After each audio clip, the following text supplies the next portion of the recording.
বিসমিল্লাহির রহমানির রহিম। শুভরাত্রি। আশা করি আপনারা সব ভালো আছেন। আমরা সিআরপিসি 8 নম্বর ক্লাসে যুক্ত হয়েছি। তো অল্প সময়ের মধ্যে আপনারা যুক্ত হয়ে নেবেন। সাউন্ড এবং আদার সেকশনে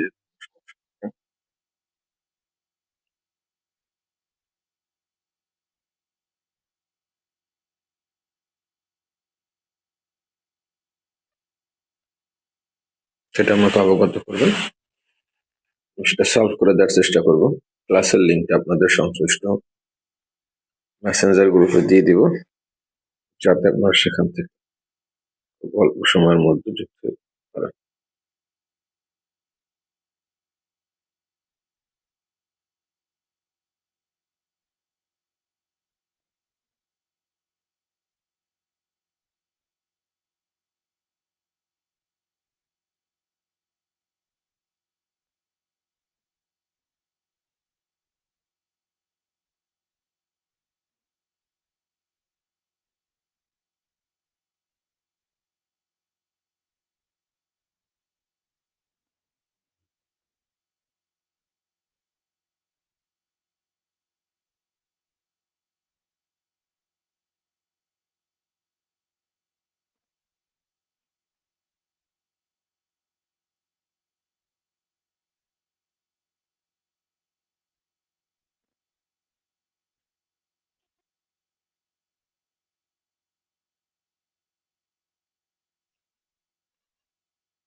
খুব দ্রুত সময়ের মধ্যে যুক্ত হয়ে নেবেন।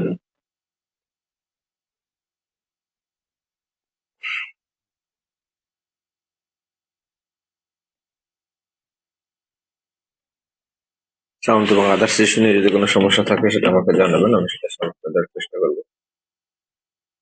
ক্লাসের লিঙ্কটা আপনাদের সংশ্লিষ্ট মেসেঞ্জার গ্রুপে আমি দিয়ে দিয়েছি অলরেডি।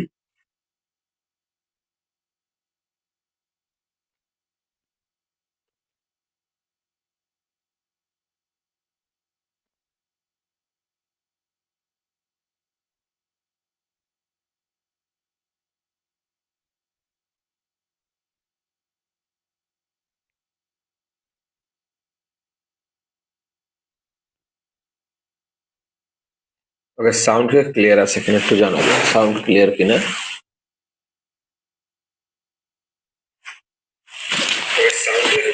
হ্যাঁ, সাউন্ড ক্লিয়ার আছে। আপনারা খুব দ্রুত যুক্ত হয়ে নেন, আমরা একটু অপেক্ষা করি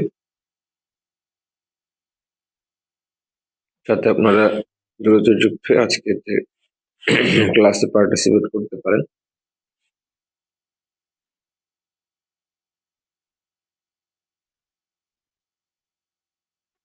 সেটা আছে হয়তো, মানে এটা হাসল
ওকে, তাহলে আমরা চলে যাই। সর্বশেষ যে ক্লাস ছিল সেই ক্লাসে আমরা দেখেছিলাম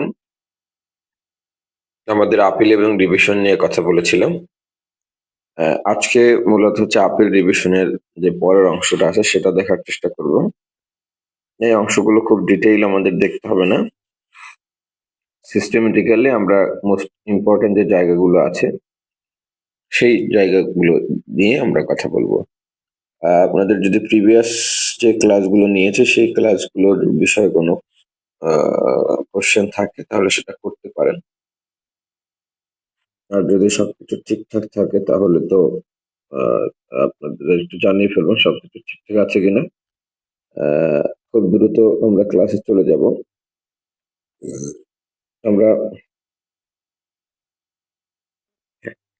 আজকে প্রথমে যে বিষয়টা নিয়ে কথা বলবো সেটা হচ্ছে উন্মাদ যে আছে সেই উন্মাদের বিচার পদ্ধতি নিয়ে কথা বলবো, বা উন্মাদের বিচার কিভাবে হয় সেই বিষয়টা নিয়ে আমরা দেখব। উন্মাদ কিভাবে জামিন পায় সেটা নিয়ে একটু কথা বলবো। এরপরে হচ্ছে আমরা সম্পত্তি যে বাজেয়াপ্ত করে সেই বিষয়গুলো নিয়ে আমরা একটু কথা বলবো। এর বাইরে হচ্ছে জামিনের যে কনসেপ্ট আছে সেটা নিয়ে ইন ডিটেল জানার চেষ্টা করবো। এই বিষয়গুলোই হচ্ছে আজকে আমাদের আলোচ্য বিষয়। তাহলে আমরা কথা না বাড়ি চলে যাই আজকের সেশনে। যারা ইতিমধ্যে যুক্ত আছেন তাদেরকে তো অসংখ্য ধন্যবাদ। যারা যুক্ত নিতে পারেন না তারা খুব অল্প সময়ের মধ্যে যুক্ত নেবেন এই প্রত্যাশা ব্যক্ত করছি। তাহলে আমরা এখন যে বিষয়টা নিয়ে কথা বলবো সেটা হচ্ছে, প্রথমে আমরা কথা বলবো যে উন্মাদের যে বিচার বিষয় আছে সেই বিচারের বিষয়ে কথা বলবো। এখন আপনারা জানেন যিনি উন্মাদ আছেন সেই ব্যক্তি হচ্ছে আহ আইনে কিছু প্রিভিলেজ পায় বা আইনে কিছু সুযোগ সুবিধা পায়। তাহলে উন্মাদ যদি আদালত যখন বিচার কার্য পরিচালনা করতেছে তখন যদি আদালতের মনে হয় যে এই ব্যক্তি সুস্থ ব্যক্তি না, এই ব্যক্তি উন্মাদ বা অসুস্থ ব্যক্তি, তখন আদালত কি কার্যক্রম করবে সেই বিষয়গুলো একটু সংক্ষেপে আমরা জেনে। এই বিষয়ে প্রথম আলাপ হয়েছে আমাদের যে ফৌজদারি কার্যবিধি আছে সেই ফৌজদারি কার্যবিধির 464 ধারায়।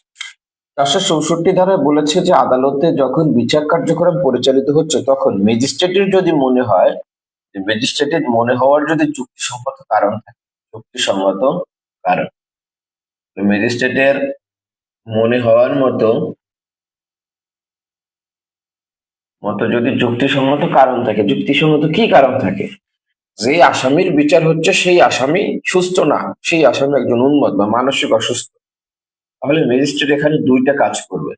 প্রথম যে কাজটা করবে সেটা হচ্ছে তিনি কি মানসিক অসুস্থ কিনা এইটা যাচাই বাছাই করার জন্য তিনি জেলার যে সিভিল সার্জন আছে অথবা সরকারের নির্দেশন অনুযায়ী যে মেডিকেল অফিসার আছে সেই মেডিকেল অফিসারের পরীক্ষা করিয়ে ওই অফিসারের জবানবন্দি গ্রহণ করবে। তাহলে আদালত কি করবে, যে সিভিল সার্জন যিনি আছেন, সিভিল সার্জন, সেই সিভিল সার্জন অথবা যে যে সরকার কর্তৃক যে নির্দেশিত অন্য কোনো মেডিকেল অফিসার, অন্য মেডিকেল অফিসার কর্তৃক এই ব্যক্তিকে পরীক্ষা করাবেন অর্থাৎ তিনি ঠিক আছে কিনা, এবং এই যে জবানবন্দি গ্রহণ করে এটাকে নোট ডাউন করবেন। জবানবন্দি গ্রহণ করুন, কার জবানবন্দি? ডাক্তার। করার পরে আদালত যদি মনে করে এরপরে যে এই যে ব্যক্তি আছে সেই মানসিক অসুস্থ ব্যক্তি আত্মপক্ষ সমর্থনে অপারগ, তাহলে আদালত তার বিচারিক কার্যক্রম কি রাখবে? স্থগিত রাখবে। তাহলে আসামি যদি মনে করে, আদালত যদি মনে করে এই কার্যক্রম করার পরে আসামি আত্মপক্ষ সমর্থনে আত্মপক্ষ সমর্থনে অপারগ, তাহলে আদালত তার কার্যক্রমটাকে কি করবে? স্থগিত রাখবে। আচ্ছা। এখন যে বিষয়টা, তাহলে এই যিনি আসামি আছেন সেই আসামি যদি জামিনে না থাকে তাহলে কি করবে? তাকে কি জেল হেফাজতেই রাখবে? না, এই বিষয়ে কথা বলছে আমাদের যে ফৌজদারি কার্যবিধি সেই ফৌজদারি কার্যবিধির সেকশন 466। এখানে বলেছে এই আসামি যদি জেল হেফাজতে থাকে তাহলে আসামিকে জামিনে মুক্তি দেওয়া যাবে। কি করা যাবে? জামিনে মুক্তি দেওয়া যাবে। জামিনে মুক্তি। এখন এই যে জামিনে মুক্তিটা দিবে এটা যে কোনো মামলার ক্ষেত্রে দিতে পারে, হতে পারে এটা বেইলেবল অথবা নন বেইলেবল। তাহলে জামিন যোগ্য হতে পারে মামলাটা অথবা জামিন অযোগ্য। জামিন অযোগ্য মামলায় আদালত কি করতে পারে? এই উন্মাদকে 466 ধারা অনুযায়ী জামিন প্রদান। আশা করি। এরপরে আমরা যে কনসেপ্টটা নিয়ে কথা বলবো সেটা হচ্ছে আমাদের ফৌজদারি কার্যবিধিতে একটা কনসেপ্ট আছে যেটাকে আমরা বলে থাকি 491 দ্বারা, যেটাকে বলে থাকি habeas corpus. Habeas corpus habeas corpus শব্দের অর্থ হচ্ছে ইন বডি। ইন বডি মানে হচ্ছে সশরীরে হাজির করানো। তাহলে আদালত যে কোনো ব্যক্তিকে তাকে সশরীরে হাজির হওয়ার জন্য নির্দেশ দিতে পারে বা বন্দীকে হাজির করার জন্য নির্দেশ দিতে পারে। তাহলে যদি কোনো ব্যক্তি বন্দী থাকে, সেই বন্দী ব্যক্তিকে হাজিরের নির্দেশ দিতে পারে, হাজির করার নির্দেশ। হ্যাঁ, যেমন কেউ পুলিশের কাছে আটক আছে, আদালত বলতে পারে পুলিশকে তার সংশ্লিষ্ট আদালতের কাছে এই ব্যক্তিকে হাজির। এখন এই হেবিয়াস কর্পাসের যে অর্ডার, সেই অর্ডার কে দিতে পারে? বলছে 491 দ্বারা এই ক্ষমতা শুধুমাত্র হাইকোর্ট ডিভিশন প্রয়োগ করতে পারে। অর্থাৎ বাংলাদেশের সুপ্রিম কোর্টের যে হাইকোর্ট ডিভিশন আছে, সেই হাইকোর্ট ডিভিশন হেবিয়াস কর্পাসের নির্দেশ দিতে পারে। এখন এই হেবিয়াস কর্পাস দিয়ে আদালত কয় ধরনের আদেশ দিতে পারে? তাহলে হেবিয়াস কর্পাস অনুযায়ী একটা ফৌজদারি আদালত অর্থাৎ হাইকোর্ট ডিভিশন 5 ক্যাটাগরির আদেশ দিতে পারে। তাহলে হেবিয়াস কর্পাসের উপর ভিত্তি করে আমাদের যে হাইকোর্ট ডিভিশন আছে, সেই হাইকোর্ট ডিভিশন 5 ক্যাটাগরির আদেশ দিতে পারে, 5 প্রকারের আদেশ। হাইকোর্ট ডিভিশন কি কি আদেশ দিতে পারে? প্রথম বলা হচ্ছে হাইকোর্ট ডিভিশন হাজির করার নির্দেশ দিতে পারে। তাহলে কোনো ব্যক্তিকে হাজিরের নির্দেশ দিতে পারে, হাজির। দ্বিতীয়, হাইকোর্ট ডিভিশন কোনো ব্যক্তিকে মুক্তির নির্দেশ দিতে পারে। তৃতীয়, সাক্ষ্য হিসেবে জবানবন্দি গ্রহণের নির্দেশ দিতে পারে। সাক্ষ্য হিসেবে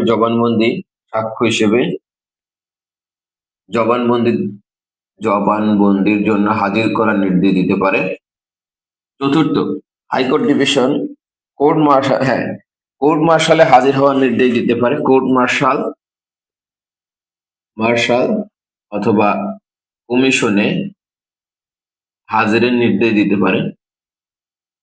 হাইকোর্ট ডিভিশন পঞ্চম যে ক্ষমতাটা প্রয়োগ করতে পারে সেটা হচ্ছে বিচারের উদ্দেশ্যে এক হেফাজত হতে অন্য হেফাজতে নিতে পারে। বিচারের উদ্দেশ্যে অন্য হেফাজতে প্রেরণের নির্দেশ দিতে পারে, অন্য হেফাজতে। হাইকোর্ট ডিভিশন এই 491 দ্বারা অনুযায়ী এই 5 প্রকারের যে কোনো এক প্রকারের আদেশ প্রদান। এখন এই যে বিধানটা আছে, এই বিধানটা কোন ক্ষেত্রে প্রযোজ্য না? এই বিধানটা শুধুমাত্র মনে রাখবেন যে 491 ধারার বিধানটা প্রিভেন্টিভ ডিটেনশনের ক্ষেত্রে প্রযোজ্য না। প্রিভেন্টিভ ডিটেনশন যদি দেওয়া হয়, তাহলে এটার ক্ষেত্রে স্পেশাল পাওয়ার্স অ্যাক্ট এবং সাংবিধানিক আইন প্রয়োগ হয়। অর্থাৎ আমরা যেটাকে বলে থাকি নিবর্তনমূলক আটক। কোনো ব্যক্তি অপরাধ করার আগেই তাকে যে আটকটা করা হয়, সেটাকে বলা হয় প্রিভেন্টিভ ডিটেনশন। তাহলে সেই ক্ষেত্রে এই বিধানটা প্রযোজ্য হবে না, 491 বিধান হয় না। এরপর আমরা যে কনসেপ্টটা নিয়ে কথা বলবো সেটাকে আমরা বলে থাকি পাবলিক প্রসিকিউটর। তাহলে আমরা মামলার বিভিন্ন স্তরে পাবলিক প্রসিকিউটরের বিভিন্ন রোল দেখেছি। আমরা দেখেছি পাবলিক প্রসিকিউটর জামিনের সময় আপিলের সময় আপিল করতে পারে, আবার পাবলিক প্রসিকিউটর যিনি থাকেন তিনি রাষ্ট্রপক্ষে মামলা পরিচালনা করেন। যখন এই পাবলিক প্রসিকিউটরের নিয়োগ সংক্রান্ত বিধান নিয়ে কথা বলবো, তাহলে আমরা চলে যাই পাবলিক প্রসিকিউটর নিয়ে। কোনো ধারা নিয়ে কোশ্চেন থাকলে সেটা একটু জানাবেন। এটাকে সংক্ষেপে আমরা বলে থাকি পিপি, পাবলিক প্রসিকিউটর। অর্থাৎ ফৌজদারি মামলার ক্ষেত্রে আদালতে যিনি রাষ্ট্রকে বা সরকারকে রিপ্রেজেন্ট করে, সরকার না, মূলত রাষ্ট্রকে যিনি রিপ্রেজেন্ট করে, তাকে আমরা বলে থাকি পিপি। পিপি নিয়োগ নিয়ে কথা বলছে ফৌজদারি কার্যবিধির 492-তে বলছে পাবলিক প্রসিকিউটর কে নিয়োগ দেবে? বলছে এই পিপি কে নিয়োগ দেবে সরকার। তাহলে পিপি কে কিন্তু রাষ্ট্র নিয়োগ দেবে না, রাষ্ট্রপতি নিয়োগ দেবে না, কে দেখবে? সরকার নিয়োগ দেবে। ঠিক আছে? আচ্ছা, এরপর যে বিষয়টা সেটা হচ্ছে পাবলিক প্রসিকিউটর চাইলে মামলা সরকারের নির্দেশে মামলা প্রত্যাহার করতে পারে। তাহলে এই পাবলিক প্রসিকিউটরের যে মামলা প্রত্যাহারের ক্ষমতা, পিপির যে মামলা প্রত্যাহারের ক্ষমতা,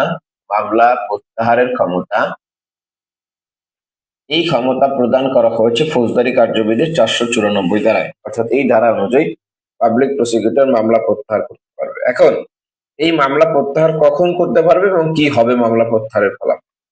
বলছে দুইটা স্তর আছে। একটা হচ্ছে চার্জ গঠনের পূর্বে, চার্জ গঠনের পূর্বে যদি পিপি মামলা প্রত্যাহার করে, চার্জ গঠনের পূর্বে, চার্জ গঠনের পূর্বে প্রত্যাহার করলে এই মামলায় আসামি যেটা পাবে সেটাকে আমরা বলে থাকি আসামি অব্যাহতি পাবে, অর্থাৎ আসামি ডিসচার্জ পাবে। আর চার্জ গঠনের পরে যদি প্রত্যাহার করা হয়, চার্জ গঠনের পরে, তাহলে আসামি যেটা পাবে সেটা হচ্ছে আসামি খালাস পাবে। ঠিক আছে, তাহলে দুইটা স্তরই পিপি পাবলিক প্রসিকিউটর সরকারের নির্দেশে যে কোনো মামলা যে কোনো সময় প্রত্যাহার করতে পারে। তবে দেখতে হবে চার্জ গঠনের আগে করলে কি হবে, চার্জ গঠনের পরে করলে কি হবে। আশা করি জিনিসখানা বুঝিতে পেরেছেন। এখন আমরা যে বিষয়টা নিয়ে কথা বলবো সেটা হচ্ছে জামিনের বিষয় নিয়ে কথা বলবো। তাহলে আমরা একটু দেখি জামিন। দেখেন, জামিনের যে বিষয়টা আছে সেটা হচ্ছে জামিন কাকে বলে। জামিনের বলা হয় আদালত যদি কোনো ব্যক্তিকে নির্ধারিত কোনো সময়ের জন্য আদালতে হাজির হওয়ার শর্তে মুক্তি দেয়, তাহলে জামিন হচ্ছে আদালতে হাজির হওয়ার শর্তে মুক্তি, যে আপনি নির্ধারিত সময় পর্যন্ত আদালতে আসবেন না, আদালত যখন হাজির হতে বলে তখন আপনার হাজির হবেন, এইটা একটা নির্ধারিত শর্ত দিয়ে যে জামিনটা দেয় সেটা হচ্ছে জামিন আমরা বলে থাকি। এখন এই বেইলের ক্ষেত্রে যে বিষয়টা মনে রাখতে হবে সেটা হচ্ছে অনেকগুলো গ্রাউন্ডে বেইল দেওয়া যায়, অনেক ক্ষেত্রে বেইল প্রদান করা যায়। তাহলে আমরা এখন একটু দেখি জামিনের শর্তটা কি কি শর্ত থাকে একটা জামিনের। তাহলে আমরা একটু দেখি জামিনের শর্ত। প্রথম যে বিষয়টা সেটা হচ্ছে জামিনের ক্ষেত্রে আদালত জামিনের ক্ষেত্রে দুইটা কাজ করতে পারে। একটা হচ্ছে বেইল বন্ডের একটা বিষয় থাকে, আর একটা হচ্ছে জামিনদার। তাহলে প্রথম যেটা থাকবে সেটা হচ্ছে জামিনদার, আর একটা হচ্ছে দ্বিতীয় যেটাকে আমরা বলে থাকি সেটা হচ্ছে বেইল বন্ডে স্বাক্ষর করা বা বেইল জামিন বন্ড।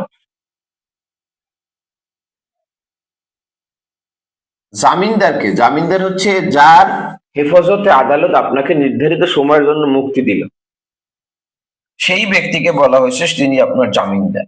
আর জামিন বন্ড কি বা বেইল বন্ড কি? বেইল বন্ড হচ্ছে একটা আদালতের নির্ধারিত ফর্ম, যে নির্ধারিত ফর্ম পূরণ করে তাকে হচ্ছে জামিন পেতে হয়। ঠিক আছে, এখন বেইল বন্ডে দেখেন, এই বন্ডে বলে যে 500 টাকা বন্ডে একটা স্পেসিফিক অর্থের কথা উল্লেখ থাকে। যদি কোনো ব্যক্তি জামিনের শর্ত ভঙ্গ করে তাহলে সেই প্রদেয় অর্থটা যিনি জামিনদার আছেন সেই জামিনদারকে প্রদান করতে বাধ্য করা। ঠিক আছে, আচ্ছা, তাহলে আমরা জামিনের ক্ষেত্রে দেখলাম দুইটা শর্ত আছে, একটা হচ্ছে জামিনদার থাকতে হবে ওই ব্যক্তির কোনো, এবং জামিন বন্ডে স্বাক্ষর। এবং এই যে জামিনদার আছে বা জামিন বন্ডটা পূরণ করতে হবে, এই যে জামিনদার যিনি আছেন সেই জামিনদার, কোনো ব্যক্তির যদি জামিনদার না থাকে তাহলে তিনি কিভাবে জামিন পেতে পারেন? তাহলে কোনো ব্যক্তির যদি জামিনদার না থাকে তিনি নগদ 513 ধারা অনুযায়ী নগদ অর্থ প্রদানের মাধ্যমে 513 অনুযায়ী নগদ অর্থ দিয়ে জামিন পেতে পারেন, নগদ অর্থ দিয়ে। যেমন আমার বাড়িতে হচ্ছে ধরেন জালকাঠি, আমি অ্যারেস্ট হইলাম ঢাকায়, আমার জামিন হইলো, কিন্তু আমার ওই কোনো স্থানীয় গণ্যমান্য ব্যক্তি বা স্থানীয় কোনো ব্যক্তি আমার পক্ষে জামিনদার হবে না। তাহলে আমাকে যে বন্ডটা দেওয়ার কথা বলা হয়েছে আমি সেই বন্ডের অর্থ জমা দিয়ে 513 ধারা অনুযায়ী জামিন পেতে পারি। আশা করি জিনিসটা বুঝতে পেরেছে। এখন আমরা যদি জামিন আমরা চাই তাহলে দেখতে হবে আমরা কখন জামিন চাইলাম। যদি দেখা যায় যে জামিন যদি দণ্ডের পূর্বে হয়, তাহলে দণ্ডের পূর্বে জামিন প্রদান চাওয়া যায় 496 এবং 497 ধারায়। ঠিক আছে, আবার গ্রাউন্ড হিসাবে 167-5, তারপরে হচ্ছে 439-এর যে বি আছে, 439-এর যে বি আছে, এই ধারাগুলো 439-এর সি, যেটা আমরা নির্ধারিত সময়ের মধ্যে যে 339-এর সি নির্ধারিত সময়ের মধ্যে যে বিচারের সম্পন্ন বিষয়টা সেইগুলোর গ্রাউন্ডে জামিন চাওয়া। তাহলে দণ্ডের পূর্বে আপনি জামিন চাইবেন 496 ধারায় অথবা 497 ধারায়। আর যখন আপনাকে দণ্ড হয়ে গেল, দণ্ড হওয়ার পরে আপনাকে জামিন চাইতে হবে 426 ধারায় অথবা 435 ধারায়। আচ্ছা, আর আরেকটা বিষয় মনে রাখতে হবে, যদি আপনি যে জামিনটা চেয়েছেন এই জামিনটা যদি আপনি গ্রেফতার হওয়ার পূর্বে অথবা আপনার বিরুদ্ধে তদন্ত রিপোর্ট আসার পূর্বে চান তাহলে আপনাকে জামিন চাইতে হবে 498 ধারায়, যেটাকে আমরা বলে থাকি আগাম জামিন। ঠিক আছে, তাহলে দণ্ডের পূর্বে 496 অথবা 497 ধারায়, আগাম জামিন চাওয়া যাবে 498 ধারায়, দণ্ড হওয়ার পরে 426 ধারায় আপিল আদালতে জামিন চাওয়া যায়, 435 ধারায় কোন আদালতে জামিন চাওয়া যায়? রিভিশন আদালতে জামিন চাওয়া যায়। ঠিক আছে, আশা করি জিনিসটা বুঝতে পেরেছেন। এটা যদি বোঝা যায় তাহলে আমরা জামিনের যে বিষয়গুলো আছে সেই জামিনের বিষয়গুলো নিয়ে একটু কথা বলবো। দেখেন, ফৌজদারি কার্যবিধির শিডিউল 2 অনুযায়ী আমরা আমাদের যে দণ্ডবিধিতে যে সকল মামলা আছে, এই মামলাকে টোটালি আমরা দুই ভাগে বিভক্ত করতে পারি। একটাকে বলে থাকি আমরা জামিনযোগ্য অপরাধ, আর একটাকে বলে থাকি আমরা জামিন অযোগ্য অপরাধ।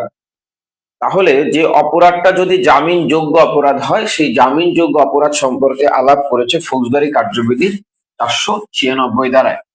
তাহলে আমরা একটু জামিনের বিধানটা দেখি। জামিনযোগ্য অপরাধটা যদি জামিনযোগ্য অপরাধ হয় তাহলে এটা আলাপ করছে 496 ধারায়। এখন আপনাদের কাছে যদি বিআর অ্যাক্ট থাকে তাহলে এই লাইনটা একটু আমরা পড়ি। 496 ধারায় কি বলেছে? 496 ধারায় দেখবেন এখানে কোন মে শব্দ ব্যবহার করেন, এখানে যে শব্দটা ব্যবহার করছে, শব্দ ব্যবহার করছে শ্যাল। তাহলে যদি মনে রাখবেন কোন জায়গায় শ্যাল শব্দ ব্যবহার হয়, শ্যাল শব্দ ব্যবহার মানে হচ্ছে আদালতের জন্য এটা বাধ্যতামূলক, অর্থাৎ আদালত এই কাজটা অবশ্যই করবে।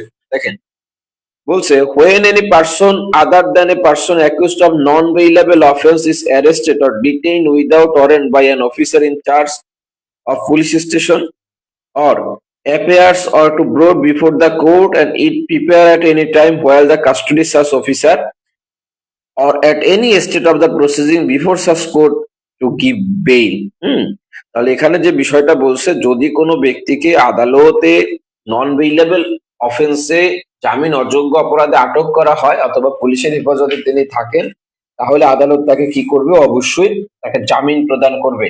তাহলে জামিনযোগ্য অপরাধে কি করবে? অবশ্যই জামিন পাবে, অবশ্যই জামিন পাবে। এই যে জামিন পাবে, এই জামিনটা কে কে দিতে পারে? বলছে এই জামিনটা দিবে আদালত অথবা অফিসার ইনচার্জ, পুলিশ স্টেশনে যদি তিনি থাকেন তাহলে অফিসার ইনচার্জও দিতে পারে, যেটাকে আমরা ওসি বলে থাকি। বাট এই কার্যক্রমটা বা এই যে ক্ষমতাটা ওসি ব্যবহার করে না, এই কারণে আমরা বলে থাকি এটা সাধারণত আদালতে প্রদান করে থাকে। আচ্ছা, এখন আর এক ধরনের অপরাধ আমরা পাই, যেটাকে আমরা বলে থাকি জামিন অযোগ্য অপরাধ। তাহলে জামিন অযোগ্য অপরাধ যদি হয় তাহলে কিভাবে জামিন পেতে পারি? জামিন অযোগ্য, জামিন অযোগ্য অপরাধের ক্ষেত্রে জামিনের বিধানটা বলা হয়েছে 497 ধারায়। এখানে বলা হয়েছে, মে শব্দটা ব্যবহার করেছে, মে। জামিন অযোগ্য অপরাধের ক্ষেত্রে আদালত চাইলে জামিন প্রদান করতেও পারে অথবা জামিন প্রদান নাও করতে পারে। দেখেন এখানে বলেছে, জামিন অযোগ্য অপরাধের অভিযুক্ত কোনো ব্যক্তি গ্রেফতার হলে বা কোনো থানার কর্মকর্তা কর্তৃক বিনা ওয়ারেন্টে আটক থাকলে বা আদালতে হাজির হলে বা তাকে হাজির করা হলে তাকে জামিন মুক্তি প্রদান করা যেতে পারে। অর্থাৎ জামিন অযোগ্য অপরাধের ক্ষেত্রে জামিন প্রদান করা আদালতের ডিসক্রিপশন, জামিন প্রদান আদালতের স্বেচ্ছাধীন ক্ষমতা। অর্থাৎ আদালত চাইলে জামিন দিতেও পারে অথবা আদালত চাইলে জামিন নাও দিতে পারে। তবে দেখেন এখানে একটা বলছে যে কোনো ব্যক্তি যদি মৃত্যুদণ্ড বা যাবজ্জীবন কারাদণ্ডে দণ্ডনীয় অপরাধে দোষী বলে বিশ্বাস করার মতো যুক্তিসঙ্গত কারণ থাকে তাহলে এরূপ ক্ষেত্রে আদালত জামিন প্রদান করবে না। তাহলে আদালতের কাছে যদি প্রতীয়মান হয় যে কোনো ব্যক্তি মৃত্যুদণ্ড অথবা যাবজ্জীবন কারাদণ্ডে দণ্ডিত হতে পারে, যাবজ্জীবন কারাদণ্ডে দণ্ডিত হওয়ার মতো যুক্তিসঙ্গত কারণ আছে, তবে আদালত কি করতে পারে? আদালত জামিন প্রদান করবে না, জামিন দিবে না। এখন অনেক সময় দেখা যায় যে একজন আসামিকে আটক রাখা হয়েছে, আটক রাখা হওয়ার পরে দেখা গেল যখন বিচার পর্ব শেষ হলো কিন্তু এখন পর্যন্ত রায় দেয় নাই। তাহলে বিচার পর্ব সমাপ্ত হওয়ার পরে যদি আদালতের মনে হয়, বিচার পর্ব সমাপ্ত হওয়ার পরে, বিচার পর্ব সমাপ্ত হওয়ার পরে হওয়ার পরে আদালতের যদি মনে হয় যে এই যে ব্যক্তিকে আটক রাখা হয়েছে বা যে ব্যক্তি আদালতের কাস্টডিতে এখনো আছে সেই ব্যক্তি একজন নির্দোষ ব্যক্তি, তাহলে আদালত কি করতে পারে? হ্যাঁ, আদালত যদি সমাপ্ত হওয়ার পরে আদালতের যদি রায়ের পূর্বে আদালতের যদি মনে হয় রায়ের পূর্বে আদালতের যদি মনে হয় তিনি নির্দোষ, তাহলে তখনও আদালত কি করতে পারবে? জামিন প্রদান করতে পারবে। ঠিক আছে। আচ্ছা, এখন নন বেইলেবল কেসের ক্ষেত্রে যেগুলো বললাম জামিন অযোগ্য ধারা, তাহলে জামিন অযোগ্য ধারায় জামিন প্রদান করার ক্ষেত্রে আদালত বেশ কিছু বিষয় বিবেচনায় নিতে পারে। তাহলে আমরা একটু দেখি জামিন অযোগ্য মামলায় আদালত কি কি বিষয় বিবেচনায় নিয়ে জামিন দিতে পারে। তাহলে কোন কোন বিষয় বিষয় বিবেচনায় করবে? তাহলে জামিন অযোগ্য ধারায় অপরাধ করলে আদালত একজন ব্যক্তির দেখবে যে তিনি 16 বছরের কম বয়স্ক কিনা, 16 বছরের কম বয়স্ক কিনা এটা দেখবে। 2 নাম্বার আদালত বিবেচনায় নেবে সেই লোক স্ত্রী লোক কিনা, অর্থাৎ মহিলা কিনা। 3 নাম্বার আদালত বিবেচনায় নিতে পারে তিনি পীড়িত কিনা।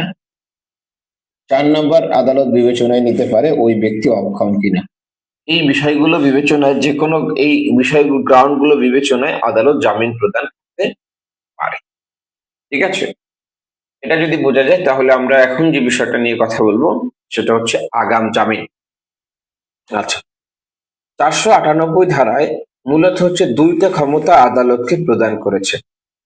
যদিও এখানে আগাম জামিন বলতে কোনো শব্দ ব্যবহার করা হয় নাই, তারপরও 2টা ক্ষমতা আদালতকে প্রদান করেছে। প্রথম যে ক্ষমতাটা প্রদান করেছে সেটা হচ্ছে বেইল বন্ডের অর্থ কমানোর যে ক্ষমতা, এই ক্ষমতা দিয়েছে। আর একটা আমরা বলেছি যে অলরেডি যে আগাম জামিনের যে ক্ষমতা আছে সেই আগাম জামিনের ক্ষমতাটাও গ্রেফতারের পূর্বে যে জামিন সেই জামিনের ক্ষমতা আদালত দিয়েছে। এখন 498 ধারায় তাহলে আমরা একটু দেখি বেইল বন্ডের অর্থ কমানোর যে ক্ষমতা সেটা একটু দেখি। এখন বেইল বন্ডের অর্থ কি? আমরা ইতিমধ্যে দেখেছি যে ব্যক্তি অ্যারেস্ট হয় বা যে ব্যক্তিকে জামিন প্রদান করা হয় সেই ব্যক্তিকে আদালত একটা বেইল বন্ড স্বাক্ষর করতে বলে। এই যে বেইল বন্ডটা তিনি স্বাক্ষর করলেন, এখানে নির্ধারিত একটা অ্যামাউন্ট থাকে, বলা থাকে 5,000, 2,000, 1,000। তিনি যদি এই জামিনের শর্ত ভঙ্গ করে তাহলে তাকে কি করবে? এই টাকাটা পরিশোধ করতে হবে যিনি জামিনদার আছে। এখন মনে হলো একজন ব্যক্তিকে যে বেইল বন্ডের দেওয়ার কথা বলেছে সেই বেইল বন্ডের অর্থের পরিমাণ অতিরিক্ত। যেমন আপনি একটা রহিম একটা 10 টাকার জিনিস চুরি করেছে, তাকে বলা হলো 1 লক্ষ টাকার বেইল বন্ডে তাকে জামিন। হ্যাঁ, এটা অবশ্যই অতিরিক্ত হয়ে যাবে। তাহলে যদি এই রকমের কারো মনে হয় অতিরিক্ত বেইল বন্ড দেওয়া হয়েছে তাহলে এটা কমানোর জন্য আবেদন করবে 498 ধারায়। ঠিক আছে, তাহলে অধিক পরিমাণ অধিক পরিমাণ বেইল বন্ড কমানোর জন্য 498 ধারায় আবেদন করা যায়। এই আবেদনটা আপনি কার কাছে করবেন? বসে এই আবেদনটা করবেন আপনি দায়রা জজ অথবা হাইকোর্ট ডিভিশন। আচ্ছা, এখন এখানে আর একটা বিষয় লক্ষণীয়, সেটা হচ্ছে যে আগাম জামিনের যে বিষয়টা, যদি দেখা যায় যে কোনো ব্যক্তির বিরুদ্ধে যে অভিযোগ আনয়ন করা হচ্ছে এগুলো মিথ্যা, মানহানিকর, অসৎ উদ্দেশ্যে, তাহলে এই ব্যক্তি সংশ্লিষ্ট ব্যক্তি গ্রেফতারের পূর্বেই জামিন চাইতে পারবে। গ্রেফতারের পূর্বে জামিন চাইতে পারবে। এই যে জামিনটা চায় এটাও চায় 498 ধারা অনুযায়ী, এটা চাওয়া হয় হাইকোর্ট ডিভিশন। যদিও 498 ধারায় 2টা আদালতেরই ক্ষমতা দেওয়া হচ্ছে, দায়রা জজেরকেও ক্ষমতা দেওয়া হয়েছে, হাইকোর্টকেও ক্ষমতা দেওয়া হচ্ছে, তো প্রচলিত ভাবে এটাকে চাওয়া হয়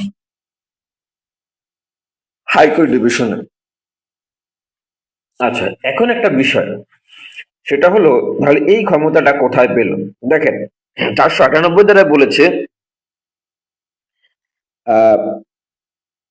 এই অধ্যায়ের অধীন সম্পাদিত প্রত্যেক বন্ডের অর্থের পরিমাণ মামলায় যথাযথ পরিস্থিতি বিবেচনা করে নির্ধারণ করতে হবে এবং তা অত্যধিক হবে না, এবং শাস্তির পর আপিল থাকুক আর না থাকুক হাইকোর্ট ডিভিশন দায়রা আদালতে যে কোনো ক্ষেত্রে যে কোনো ব্যক্তিকে জামিন প্রদান করতে পারে। ঠিক আছে, তাহলে যে বিষয়টা সেটা হচ্ছে এই বলছে যে কোনো ক্ষেত্রে যে কোনো ব্যক্তিকে জামিন প্রদান করতে বলে, তাহলে এই যে শব্দটা ব্যবহার করছে যে কোনো ক্ষেত্রে, এইটার ব্যাখ্যা অনুযায়ী আপনারা হাইকোর্ট ডিভিশনে আগাম জামিন চেয়ে।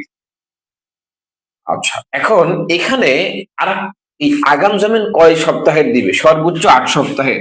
তাহলে আগাম জামিন সর্বোচ্চ 8 সপ্তাহের জন্য মঞ্জুর করা যায়, 8 সপ্তাহ, এর অতিরিক্ত হবে না। আগাম জামিন মনে রাখবেন যে চার্জশিট আসার পরে আর আগাম জামিন দেয়া যায় না। চার্জশিট আসার পরে, যেটাকে আমরা বলে থাকি তদন্ত রিপোর্ট, এই তদন্ত রিপোর্ট আসার পরে আগাম জামিনের সুযোগ। 2025 সালে এই 498 দ্বারা আর একটা সংশোধন আনয়ন করা হয়েছে। এখানে বলা হয়েছে যে জামিন দিতে গিয়ে আদালত যৌক্তিক এবং ন্যায্য শর্ত আরোপ করতে পারবেন। তাহলে জামিন প্রদান করতে গিয়ে, জামিন প্রদানে করতে আদালত যৌক্তিক এবং ন্যায্য শর্ত আরোপ করতে পারবেন। শর্ত আরোপ, তাহলে আগে বিধান ছিল যে জামিনে কোনো শর্ত দেওয়া যাবে না, বেইল বন্ড আর জামিনদার ছাড়া জামিনে আর কোনো শর্ত দেওয়া যাবে না। কিন্তু এটা পরবর্তীতে 498 দ্বারা 2025 সালে এই দুইটা কনসেপ্ট আনয়ন করা হচ্ছে। তাহলে কি কি ব্যক্তি কি কি শর্ত আরোপ করা যাবে, কি কি উপর ভিত্তি করে? যে সেই ব্যক্তিকে পালাতক হতে নিবারণ করার জন্য, যে ব্যক্তিকে জামিন দিল তাকে পালাতক হতে নিবারণ করার জন্য যে কোনো শর্ত আরোপ করা যাবে। দ্বিতীয় বলা হয়েছে সদাচরণ বজায় রাখার জন্য, তিনি যেন ভালো আচরণ করেন, এই সদাচরণ বজায় রাখার জন্য যে কোনো কি করা যাবে, শর্ত আরোপ করা যাবে। আশা করি জিনিসটা বুঝতে পেরেছেন। আচ্ছা, এরপরে একটা জিনিস খুব সংক্ষেপে একটু মনে রাখবেন, আপনারা এখন শুনবেন যে বেইল বন্ড এটা অনলাইনে দেয়া যায়। তাহলে এই যে বেইল বন্ড অনলাইনে দেয়া যাবে সেইটার বিধান 499-তে। তাহলে বেইল বন্ড যে অনলাইনে দেয়া যাবে, অনলাইনে বেইল বন্ড, এই বেইল বন্ডের বিধানটা আনয়ন করা হয়েছে 499 দ্বারায়। এরপর যে বিষয়টা মনে রাখতে হবে সেটা হচ্ছে জামিনদারের অব্যাহতি চেয়ে আবেদন। জামিনদারের অব্যাহতি চেয়ে আবেদনটা কি? যে ব্যক্তি আপনার পক্ষে জামিনদার হয়েছে তিনি মনে করতেছেন যে আপনি ভালো মানুষ না, আপনি যে কোনো সময় পালাতক হতে পারেন, এই জন্য জামিনদারের উপর একটা দায়ভার তৈরি হবে। এই ক্ষেত্রে জামিনদার তার অব্যাহতি চেয়ে আবেদন করতে পারে। এই যে জামিনদার অব্যাহতি চেয়ে আবেদন করে, সেই আবেদনটা করা হচ্ছে 502 দ্বারায়। তাহলে জামিনদারের অব্যাহতি চেয়ে আবেদন, জামিনদারের অব্যাহতি চেয়ে আবেদন, এই অব্যাহতি চেয়ে আবেদনটা তিনি করেন 502 ধারা অনুযায়ী। এটা কোন আদালতে করবে বলছে? যে হ্যাঁ, এটা ম্যাজিস্ট্রেট আদালত বরাবর, যে আদালত জামিন প্রদান করেছে সেই আদালত বরাবর করলে হবে। আচ্ছা, এরপর জামিন নামা বাজেয়াপ্ত। তাহলে জামিন নামা যদি জামিনের শর্ত ভঙ্গ করে তাহলে জামিন নামা আছে সেই জামিন নামা বাজেয়াপ্ত করতে পারে। তাহলে এই জামিন নামা বাজেয়াপ্ত করতে পারে 514 ধারা অনুযায়ী। কে কে করতে পারে বলেছে? যে আদালত জামিন প্রদানকারী আদালত, যে আদালত জামিন দিয়েছে, জামিন প্রদানকারী আদালত এটাকে বাজেয়াপ্ত করতে পারে। এরপরে যিনি বাজেয়াপ্ত প্রদান করতে পারে সেটা হচ্ছে সিজেএম, চিফ জুডিশিয়াল ম্যাজিস্ট্রেট বাজেয়াপ্ত করতে পারে। ফার্স্ট ক্লাস ম্যাজিস্ট্রেট বাজেয়াপ্ত করতে পারে। ঠিক আছে? আচ্ছা, এখন আর একটা বিষয় একটু দেখবো, সেটা হচ্ছে যদি জামিন বাজেয়াপ্ত করা হয়, এই জামিন বাজেয়াপ্ত করার পরে যিনি মুচলেকাবদ্ধ ব্যক্তি থাকেন তাকে আদালত জরিমানা করতে পারে। সেই জরিমানা যদি তিনি না দেয় তাহলে কি হবে? 514 সাবসেকশন 4। তাহলে বলছে জামিন বাজেয়াপ্তির ক্ষেত্রে মুচলেকাবদ্ধ ব্যক্তি যদি জরিমানা না দেয়, জামিন বাজেয়াপ্তির ক্ষেত্রে মুচলেকাবদ্ধ ব্যক্তি জরিমানা প্রদানে ব্যর্থ হলে তাকে আদালত সর্বোচ্চ 6 মাসের কারাদণ্ড দিতে পারে। 6 মাস দণ্ড দিতে পারে। এই হচ্ছে জামিন সংক্রান্ত যে সকল বিষয় আমাদের জানার প্রয়োজন ছিল সে সকল বিষয় আমরা দেখেছি। এটা যদি বলে দেয় তাহলে আমরা সম্পত্তি বিষয় যে ফৌজদারি আদালতের ক্ষমতা আছে সেই ক্ষমতা বিষয় নিয়ে আমরা একটু আলাপ করব। কোন কোন সম্পত্তি আদালত হেফাজতে রাখতে পারে, এই সম্পত্তিটা কিভাবে দাবি করা যেতে পারে, সেই সকল বিষয় নিয়ে আমরা একটু কথা বলবো। আমরা এতক্ষণ পর্যন্ত যে সকল বিষয় নিয়ে কথা বলেছি সেই সকল বিষয় নিয়ে আপনাদের কোনো কোশ্চেন আছে কিনা? যদি কোশ্চেন না থাকে আমরা খুব দ্রুত সামনে অগ্রসর হব। যদি কোশ্চেন থাকে, যে টপিকটার উপর কোশ্চেন আসে, জাস্ট সেকশনটা মেনশন করলে সেটা আমি আবার রিপিট করব।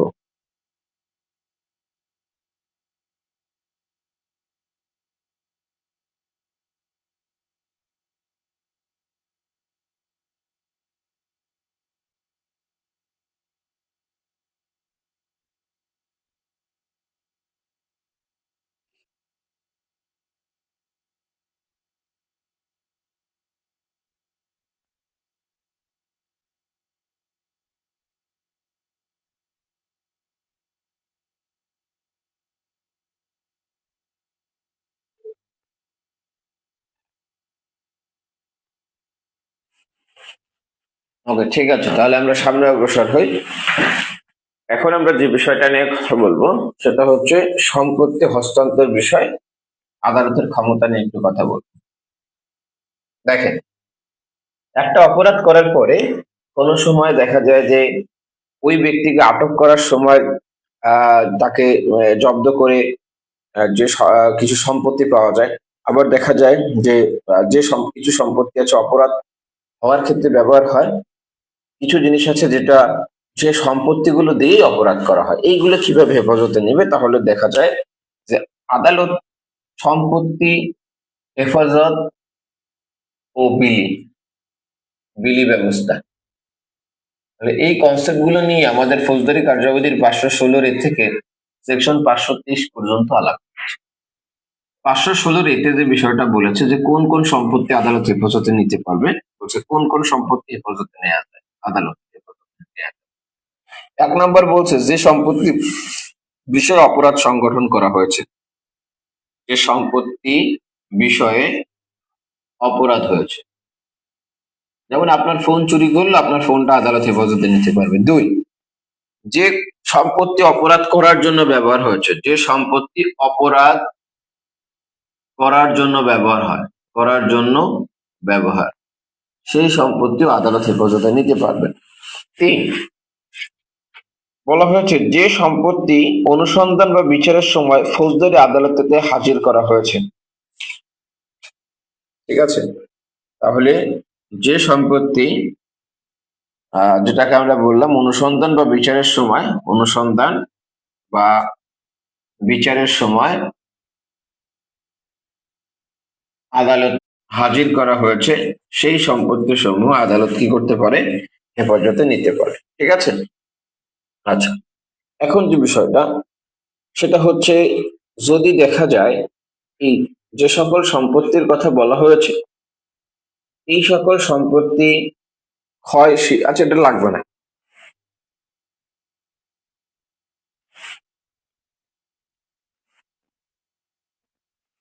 জামিনদারের জেল হবে কিভাবে? জামিনদারের তো জেল হয় না। যিনি জামিনদার তার কখনো সময় জেল হবে না, যিনি মুচলেখা দিয়েছিলেন তার, জামিন বাজেয়াপ্তর ক্ষেত্রে যিনি মুচলেখা দিয়েছেন তার জেল হতে পারে। আচ্ছা দেখেন, 517 যে বিষয়টা নিয়ে কথা বলতেছিলাম, একটু নেটওয়ার্কে ডিস্টার্ব ছিল যার কারণে ওখানে স্টপ রেখেছি।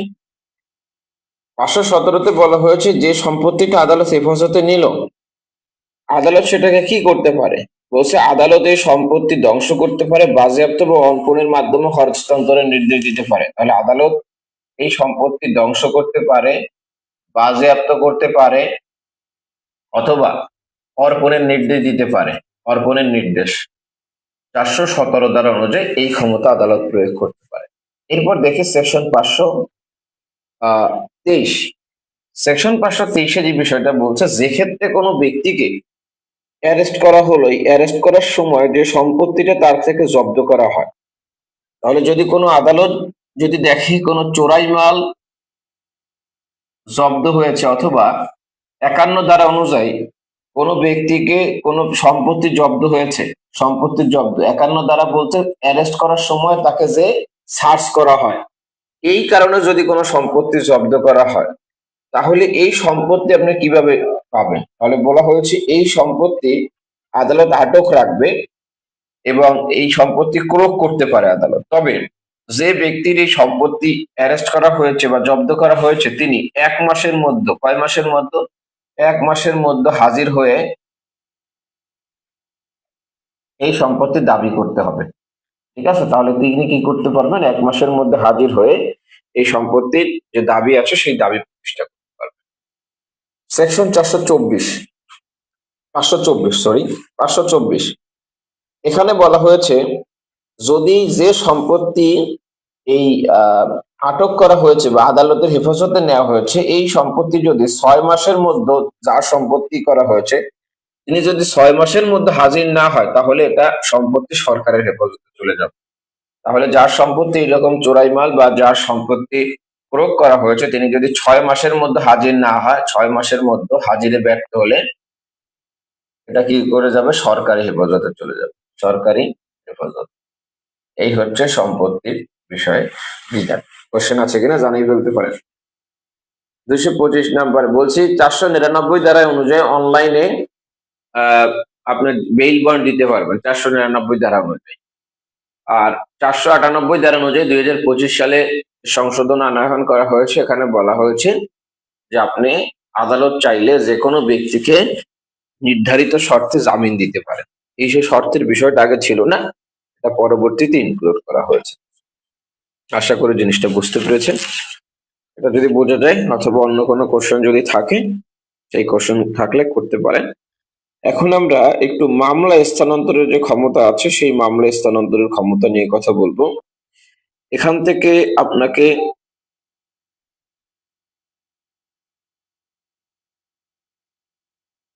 আচ্ছা, এখান থেকে আমরা বেশ কিছু বিষয় নিয়ে কথা বলবো। প্রথমে আমরা যে বিষয়টা নিয়ে কথা বলবো সেটা হচ্ছে আপিল বিভাগের মামলা স্থানান্তরের ক্ষমতা। তাহলে আপনারা বিভিন্ন আদালতের মামলা স্থানান্তরের বিষয় নিয়ে একটু দেখি।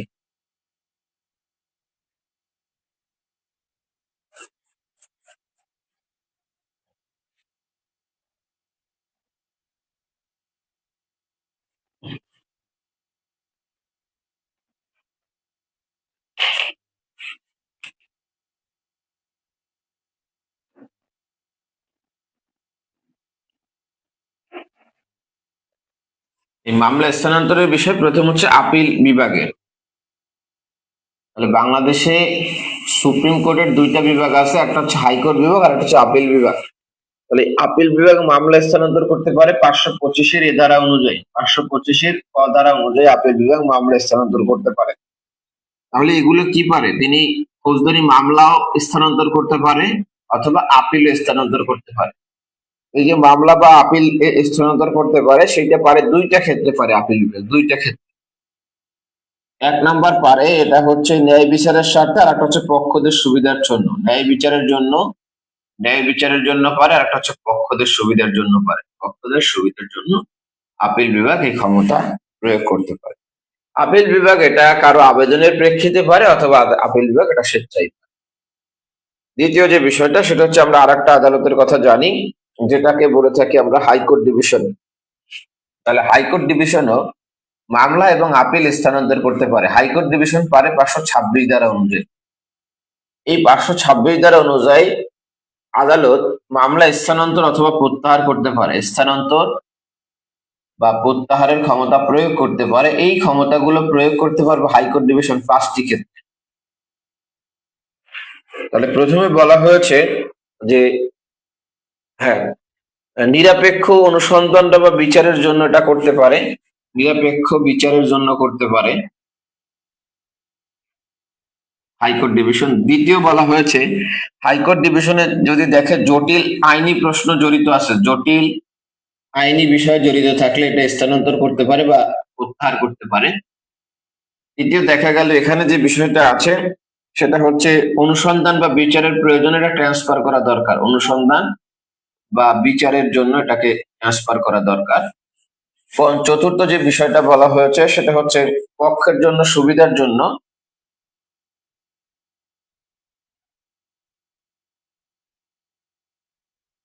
কিসের জন্য আপনার হচ্ছে পক্ষের জন্য যদি সুবিধা হয়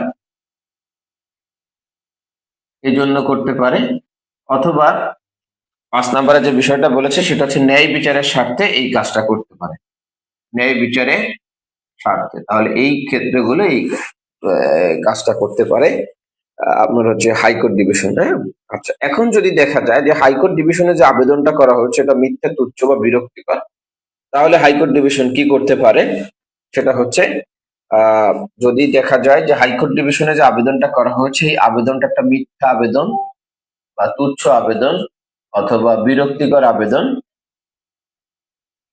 তাহলে হাইকোর্ট ডিভিশন যে কাজটা করতে পারবে সেটা হলো এই যে ব্যক্তি আবেদন করেছে তাকে 1,000 টাকা পর্যন্ত জরিমানা করতে পারে। আচ্ছা, এখন যে বিষয়টা সেটা হচ্ছে এখন আমরা যেটা দেখার চেষ্টা করব সেটা হচ্ছে দায়রা জজ যে মামলা স্থানান্তর করতে পারে সেই ক্ষমতাটা নিয়ে একটু কথা বলি।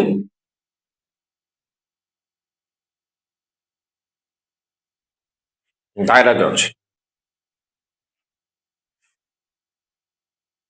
জজ পারে 526-এর সাবসেকশন বি অনুযায়ী, 526-এর সাবসেকশন বি অনুযায়ী দায়রা আদালত মামলা স্থানান্তর, দায়রা জজ মামলা স্থানান্তর যে ক্ষমতা আছে সেটা আছে 426-এর বি অনুযায়ী। আচ্ছা, এরপর দায়রা জজ যদি মামলা প্রত্যাহার করতে চায় বা তলব করতে চায় তাহলে এটা হচ্ছে স্থানান্তরের ক্ষমতা। তাহলে দায়রা জজের মামলা প্রত্যাহারের ক্ষমতা কত দ্বারা? এটা আছে 528। তাহলে দায়রা জজ যদি তার কোনো মামলা প্রত্যাহার করতে চায় বা তলব করতে চায় তাহলে এটা আছে 528-এ দায়রা জজের মামলা প্রত্যাহার বা তলব ক্ষমতা। আচ্ছা, এখন সিজিএম বা সিএমএম যিনি আছেন তারা যদি মামলা প্রত্যাহার করতে চায় সেই ক্ষমতা কত দ্বারা পারবে? 528-এর সাবসেকশন 2। সিজিএম বা সিএমএম মামলা প্রত্যাহার করতে চাইলে তারা পারবে সাবসেকশন 528-এর সাবসেকশন 2 অনুযায়ী এটা পারবে। অধস্তন ম্যাজিস্ট্রেটের এক আদালত হতে অন্য আদালতে যদি মামলা প্রত্যাহার করতে চাওয়া হয় তাহলে এই ক্ষমতাটা প্রয়োগ করতে পারবে এই ক্ষেত্রে। আশা করি জিনিসটা বুঝতে পেরেছেন। এটা যদি বোঝা যায় তাহলে আমরা সংক্ষেপে কিছু বিষয় দেখে আজকের ক্লাস শেষ করব। কোনো কোশ্চেন থাকলে কোশ্চেন করবেন।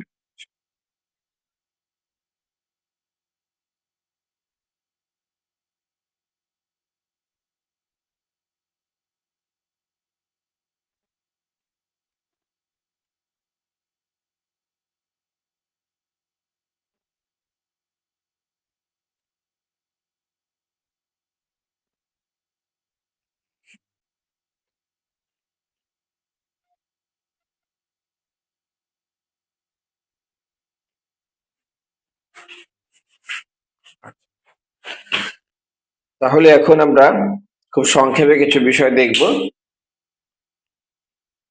প্রথমে যে বিষয়টা দেখবো সেটা হচ্ছে সেকশন 539-এর বীর যে বিধান আছে এটা নিয়ে একটু কথা বলবো। এখানে বলছে লোকাল ইন্সপেকশন, 539-এর সাবসেকশন বি, লোকাল ইন্সপেকশন, যেটাকে আমরা বলে থাকি স্থানীয় পরিদর্শন। তাহলে স্থানীয় পরিদর্শন কে দিতে পারবে? সুমোটম দ্বারা বোঝায় স্বেচ্ছায়, নিজে নিজেই। জজ বা ম্যাজিস্ট্রেট মামলার পক্ষদের নোটিশ প্রদান করে সরেজমিন পরিদর্শনের নির্দেশ দিতে পারে। তাহলে এটা দিতে পারে কি? জজ দিতে পারে। জজ বলতে হচ্ছে দায়রার সকল বিচারক আছে তারা, অথবা ম্যাজিস্ট্রেটও দিতে পারে। এটা দিতে হলে কি করতে হবে? পক্ষদেরকে নোটিশ প্রদান করতে হবে। যারা পক্ষ আছে পক্ষদের নোটিশ দিয়ে যেতে হবে এবং এখানে গিয়ে যেটা দেখলো সেই সম্পর্কে একটা স্মারকলিপি প্রদান করতে হবে। আশা করি জিনিসটা বুঝতে পেরেছি। মনে রাখতে হবে লোকাল ইন্সপেকশনের ক্ষমতা কোথায় আছে। আচ্ছা, এরপর যে বিষয়টা সেটা হচ্ছে সাক্ষীকে রিকলের ক্ষমতা।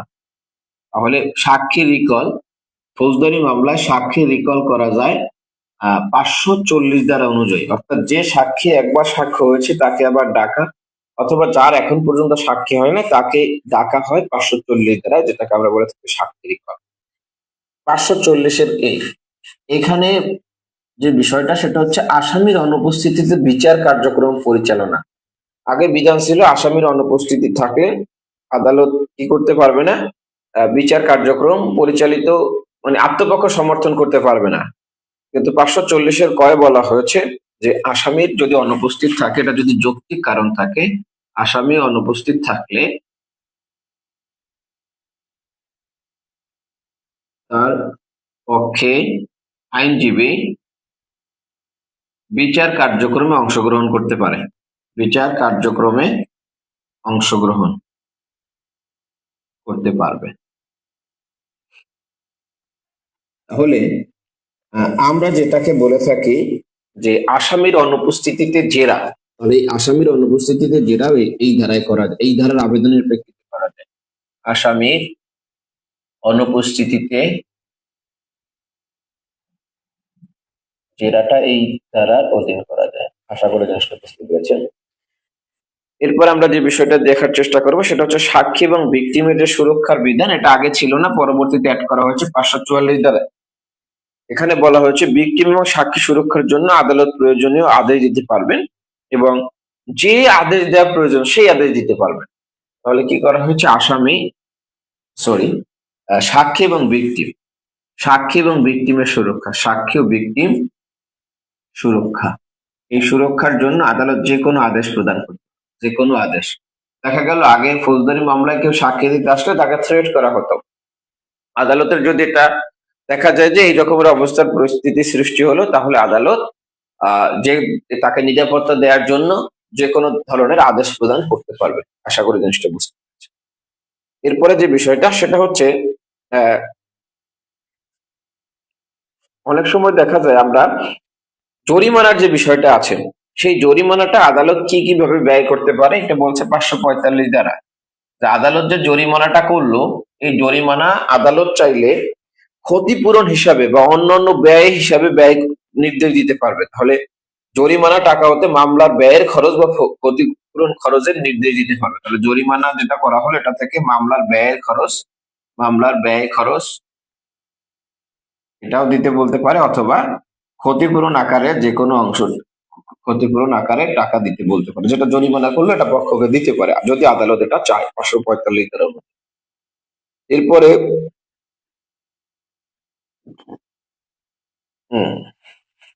যে বিষয়টা বলবো সেটা হচ্ছে কনসেপ্ট অফ ন্যাচারাল জাস্টিস, 556। তাহলে ন্যাচারাল জাস্টিসের যে কনসেপ্টটা সেটা ফৌজদারি কার্যবিধির 556 দ্বারায় আছে। ন্যাচারাল জাস্টিস, তাহলে এইখানে বলা হয়েছে যে যে মামলায় জজ বা ম্যাজিস্ট্রেট হিসেবে ব্যক্তিগত স্বার্থ থাকলে সেই মামলায় ঊর্ধ্বতন আপিল আদালতের অনুমতি না নিয়ে বিচার করবে না। ঠিক আছে, তাহলে যদি কোনো বিচারকের ব্যক্তিগত স্বার্থ থাকে, বিচারকের স্বার্থ থাকলে তাকে কি করতে হবে, ঊর্ধ্বতন আপিল আদালতের অনুমতি ছাড়া বিচার করবে না। ঊর্ধ্বতন আপিল আদালতের অনুমতি ব্যতীত বিচার করবে না। এই গেল একটা। সেকেন্ড হচ্ছে যদি কোনো জজ বা ম্যাজিস্ট্রেট কোনো রায় প্রদান করে সেটা সেই রায়ের বা আদেশের বিরুদ্ধে তিনি আবার আপিল শ্রবণ করবে না। তাহলে জজ অথবা ম্যাজিস্ট্রেট যদি কোনো রায় বা আদেশ দেয়, সেই রায় বা আদেশের বিরুদ্ধে কি করবে না, আপিল শ্রবণ করবে না। যিনি দিল যিনি আমি একটা আদেশ দিলাম, আবার আমি প্রমোশন পাইলাম, ওইটার রায়ের আদেশটার বিরুদ্ধে আপিল আমার কাছে আসলে যে আমি করবো না, আপিল শুনবে না। কারণ যে ব্যক্তি যে রায়টা দিয়েছে তিনি তো সেই রায়ের উপরই বহাল থাকবে, তাহলে তো আপিল করে কোনো লাভ হলো না। এই কারণে এটাকে বলা হয় ন্যাচারাল জাস্টিস, যেটাকে আমরা বলে থাকি যে নিজে নিজের কেস শুনতে পারে না। ঠিক আছে, আচ্ছা, এরপর জাস্ট একটা লাস্ট একটা সেকশন দেখবো, সেটা হচ্ছে সেকশন 561 এ। এখানে বলেছে inherent power of the criminal court,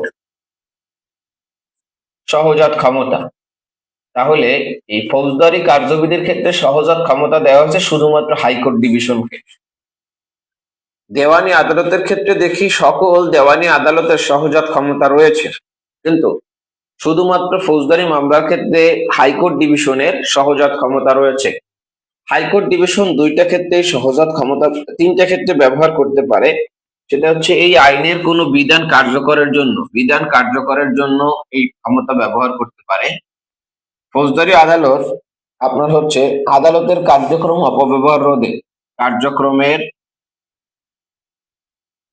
অপব্যবহার রোধে এই কাজটা করতে পারে। আর তৃতীয়ত এই ফৌজদারি আদালত ন্যায় বিচারের স্বার্থে এটা করতে পারে, ন্যায় বিচারের স্বার্থে। এই ফৌজদারি যে আদালতটা আছে, এই আদালতের 561 ধারা অনুযায়ী কোয়াশমেন্টের ক্ষমতাও এইখানে দেওয়া হয়েছে। কোয়াশমেন্ট কোয়াশ মানে হচ্ছে বাতিল, বাতিল করা। তাহলে আদালতের কার্যক্রম বাতিল করতে পারে এই 561 ধারা অনুযায়ী হাইকোর্ট ডিভিশন।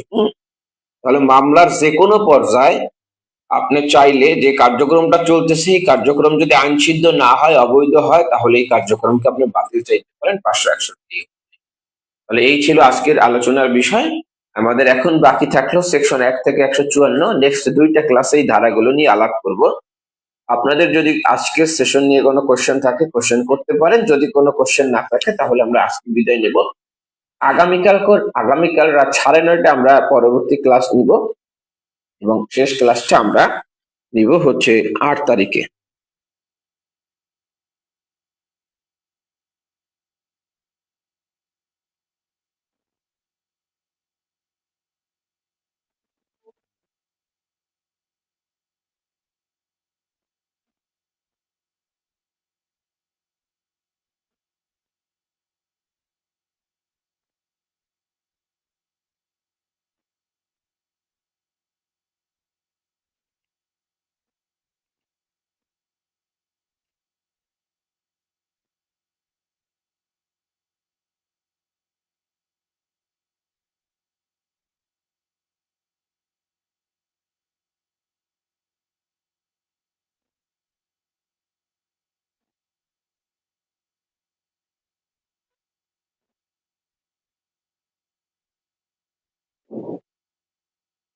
ওকে, ঠিক আছে। তাহলে আগামীকালকে রাত 9:30 আপনাদের সাথে দেখা হচ্ছে। ভালো থাকবেন, সুস্থ থাকবেন। আল্লাহ হাফেজ।